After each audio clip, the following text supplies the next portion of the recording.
ہے جن کے انداز تکلم پر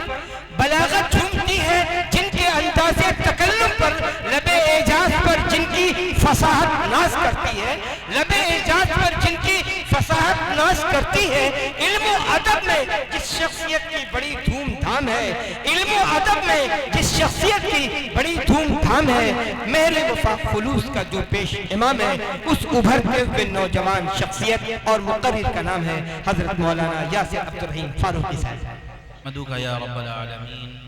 والصلاة والسلام على سيد المرسلين وعلى آله وأصحابه أجمعين، أما بعد فأعوذ بالله من الشيطان الرجيم، بسم الله الرحمن الرحيم، إن الذين قالوا ربنا الله ثم استقاموا تتنزل عليهم الملائكة ألا تخافوا ولا تحزنوا وأبشروا بالجنة التي كنتم توعدون، صدق اللہ العظیم۔ محترم حضرات، میرے پیارے ساتھیوں، بزرگوں، دوستوں اور میری پیاری عزیز ماں اور بہنوں، ابھی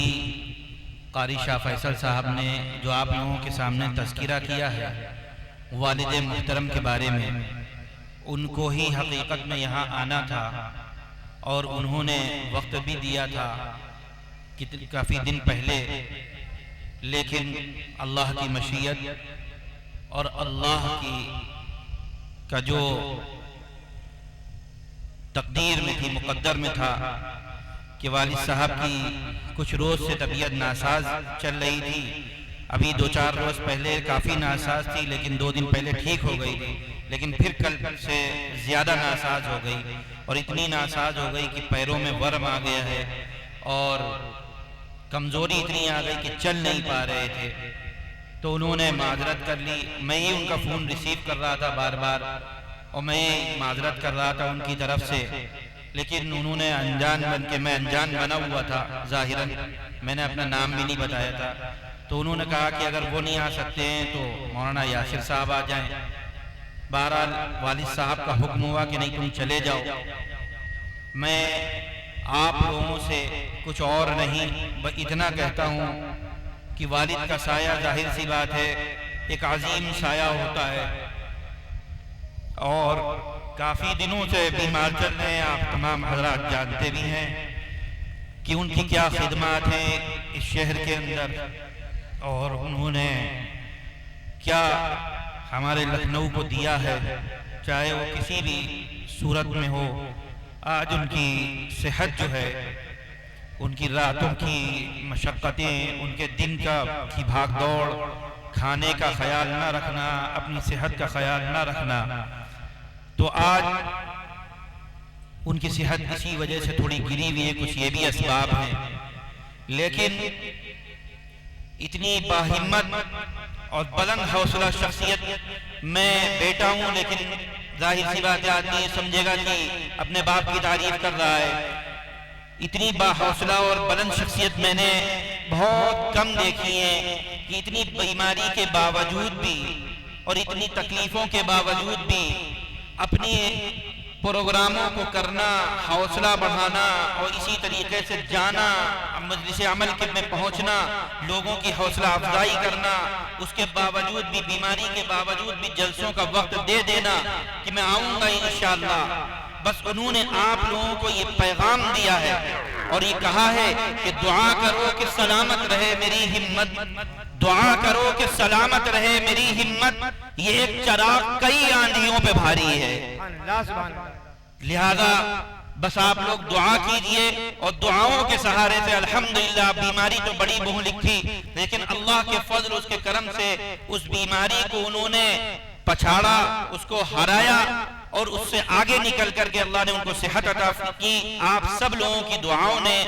آپ سب لوگوں کے اللہ کے فضل، اس کے کرم سے آپ سب لوگوں کی دعاؤں سے ہوا۔ بہرحال اللہ سے دعا کیجئے کہ اللہ تعالیٰ ان کا سایہ ہم سب لوگوں کے سروں پر تادیر قائم فرمائے اور ان کو مکمل صحت و عافیت کے ساتھ رکھے۔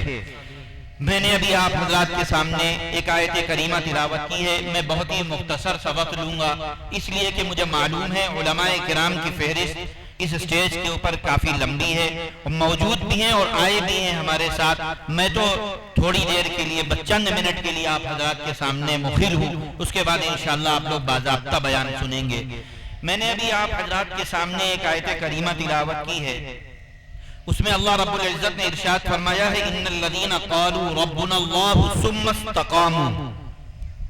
کہ وہ لوگ جو کہتے ہیں کہ اللہ ہمارا رب ہے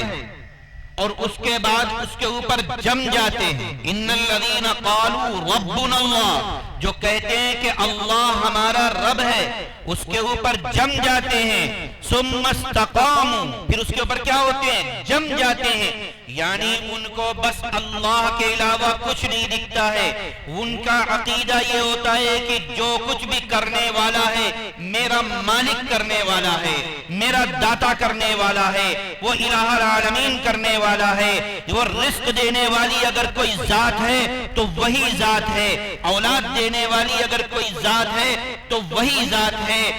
اور غم دینے والی اگر کوئی ذات ہے تو وہی ذات ہے، خوشی دینے والی اگر کوئی ذات ہے تو وہی ذات ہے. اللہ کے علاوہ نہ کوئی ایک پتے کا قادر ہے، نہ ایک پتا کوئی ہلا سکتا، نہ اللہ رب العزت کی طرح کے سوا کسی کو اتنی مجال نہیں ہے کہ وہ ذرہ برابر کسی چیز میں بھی اپنا کام دکھا دے. لہذا اللہ رب العزت فرماتا ہے خالص توحید کی بات کہ وہ لوگ جو موحد ہوتے ہیں، خالص توحید پرست ہوتے ہیں، اور وہ کہتے ہیں ربنا اللہ، اللہ ہمارا رب ہے. ثم استقاموا، پھر وہ اٹل ہو جاتے ہیں، اس کے اوپر جم جاتے ہیں. پھر چاہے کتنے ہی آندھیاں آ جائیں، کتنے طوفان آ جائیں، کتنے ہی حالات خراب ہو جائیں، کتنے ہی فسادات ہو جائیں، معاملات کیسے ہی ہو جائیں، حالات کیسے ہی ہو جائیں، لیکن وہ حالات سے نہیں ڈرتے. ان کا عقیدہ ہوتا ہے کہ حالات کو لانے والا بھی میرا رب ہے، حالات کو بدلنے والا بھی میرا رب ہے. اگر آج حالات ہمارے برے ہیں تو کل انشاءاللہ میرا رب انہی حالات کو صحیح بھی کرے گا. جن کا عقیدہ یہ ہوتا ہے اس کے لیے اللہ رب العزت کا ارشاد ہے تتنزل علیہم الملائکہ، کیا کرتے ہیں؟ فرشتے اترتے ہیں. مفسرین کہتے ہیں کہ بعض لوگوں نے کہا ہے کہ وہ فرشتے وہی ہوتے ہیں جو اس کے ساتھ دنیا کے اندر رہتے ہیں، تو وہ اس سے کہتے ہیں تتنزل علیہم الملائکۃ، فرشتے اترتے ہیں اس کے اوپر اور کہتے ہیں اللہ تخافوا ولا تحزنوا، اے میرے موحد، اللہ کے موحد بندوں، اے توحید پرستوں، تم لوگوں کو ذرہ برابر بھی غم کرنے کی وہ نہیں ہے. تم لوگ ذرہ برابر بھی غم نہ کرو،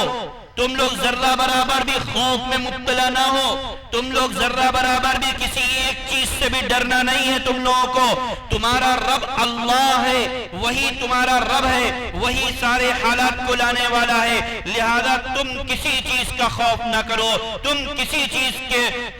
کے ستانے سے تم کو خوف نہیں کرنا چاہیے، کسی کے پریشان کرنے سے تم کو پریشان نہیں ہونا چاہیے، کسی کے دھمکانے سے تم کو دھمکنا نہیں چاہیے، ڈرنا نہیں چاہیے، خوف زدہ نہیں ہونا چاہیے، بلکہ تم کو اللہ کا فرمان ہے وَأَبْشِرُوا بِالْجَنَّةِ الَّتِي، اللہ فرماتا ہے کہ جو لوگ ڈرتے نہیں ہیں، خوف زدہ نہیں ہوتے ہیں، حالات آنے کے باوجود بھی اللہ رب العزت کی عبادت کرتے رہتے ہیں، اس کا عقیدہ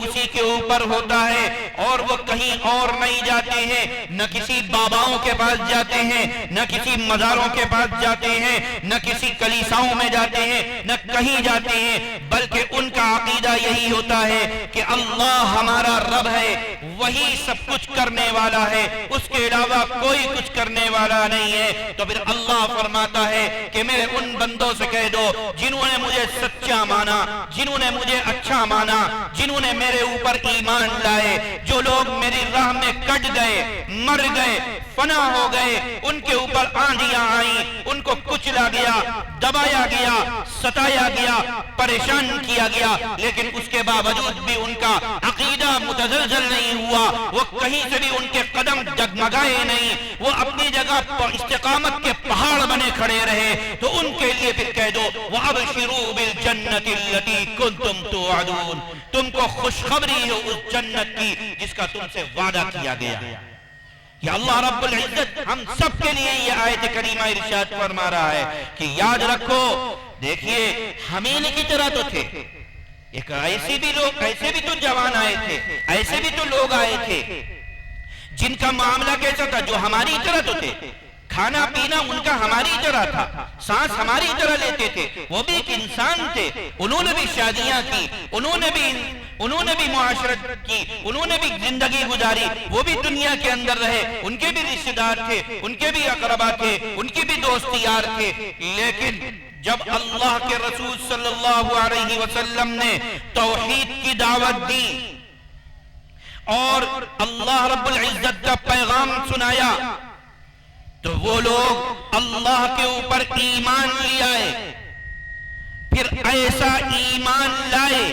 کہ 13 سالہ مکہ کی زندگی کے اندر تاریخ اٹھا کر کے دیکھ لیجئے کیسے کیسے مکہ کی زندگی کے اندر ان کے اوپر ظلم و ستم کے پہاڑ توڑے گئے، ان کو کیسا کیسا ستایا گیا، ان کو کیسا کیسا پریشان کیا گیا، ان کو کیسے کیسے ان کے اوپر ظلم و ستم کے پہاڑ توڑے گئے، لیکن وہ صحابہ کرام رضوان اللہ تعالی علیہم اجمعین کی ذات گرامی اور ان کے وہ مقدس اور وہ وجود جنہوں نے جب اللہ رب العزت کا کلمہ اور محمد الرسول اللہ صلی اللہ علیہ وسلم کی نبوت کا اقرار کر لیا تو اس کے اپنے گردن کے اندر ان کا پھندا ڈال لیا، تو اس کے بعد پھر ان کے قدم کہیں سے بھی متزلزل نہیں ہوئے۔ وہ اگر بادشاہوں کے دربار میں بھی پہنچے تو وہاں پر بھی نبی کی سنت کا ڈنکا بجا دیا، اللہ کی وحدانیت کا ڈنکا وہاں پر بھی بجایا۔ ایک واقعہ چھوٹ مختصر سے سنا کر کے آپ سے رخصت ہوتا ہوں۔ حضرت حذیفہ ابن یمان رضی اللہ تعالی عنہ ایک صحابی ہیں، جاتے ہیں